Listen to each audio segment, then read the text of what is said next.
નમસ્કાર, જય જોહાર, જય આદિવાસી। આજે ઉનાઈ ખાતે આપણે સાંસ્કૃતિક પ્રોગ્રામ થાય છે। બિરસા મુંડાજીની 150મી જન્મજયંતિ નિમિત્તે એમાં આપણે એક પ્રદર્શન રાખ્યું છે આદિવાસી સંસ્કૃતિ વિશે। એમાં આપણે સૌથી પહેલાં ગાડું મૂકવામાં આવ્યું છે। ગાડું એટલે ગાલ્લી આપણે કહીએ। એ જૂના જમાનામાં એટલે કે પેઢીઓ 2-3 પેઢીઓ પહેલાં આપણા વડવાઓ બળદગાડું એ તમામ પ્રકારે આજે જે આપણા ટ્રેક્ટર છે, ટ્રોલી છે, એની જગ્યાએ આપણે બળદગાડું વાપરતા હતા। ત્યાર પછી આ છે સવારી। એ જે ખમતીદાર ખેડૂતો હતા એ પોતાના શોખ માટે રાખતા। આજે મારુતિ કે BMW રાખે છે ને એ રીતે આ સવારી મોભા માટે રાખતા હતા।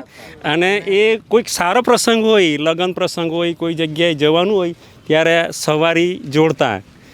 એને એના માટે છે ને એ બળદ જે ખરા બળદને બી શણગારતા। આ ઓઢા છે એ આ ઓઢા કહેવાય। એ બળદને ઓઢાવવામાં આવતા એમ, એટલે પૂરેપૂરા રાજાશાહીમાં નીકળતા એમ। અને આની હરીફાઈ પણ રાખતા। એવું નથી કે ખાલી કામ ચલાવવા જેવું ને, આનામાં હરીફાઈ પણ રાખતા। પછી આ છે આપણે હળ। એ તો બધાને સામાન્ય રીતે ખબર જ છે। એનાથી આપણે ખેતી કરીને આટલે સુધી આવ્યા છીએ। હું પણ આજે બોલતો થયો તે આ હળને કારણે, બરાબર। આ છે પાન્યું, એટલે કે સમાર્યું કહીએ એને। એ જમીન ખેડીને પછી એને સમતળ કરે, બરાબર। એટલે જાતે જ લેવલ થતું। પછી પેલું કરબ છે,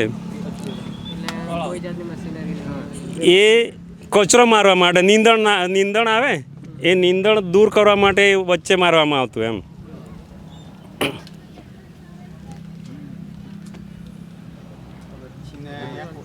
આ છે કોઠી, બરાબર। અનાજ ભરવાની કોઠી। આ તો નાની છે પણ પહેલાંના જમાનામાં દરેક ઘરમાં જોવા મળતી। અને જે ખમતીદાર જે ખેડૂતો ખરા એ કાદવના બદલે લાકડાની બનાવતા, કે મોટાભાગે લાકડાની જ બનતી। અને આ કાદવની સામાન્ય રીતે દરેક લોકોના ઘરમાં આ કાદવની કોઠી હોય ને હોય જ। હજુ પણ મારા ઘરમાં પણ છે।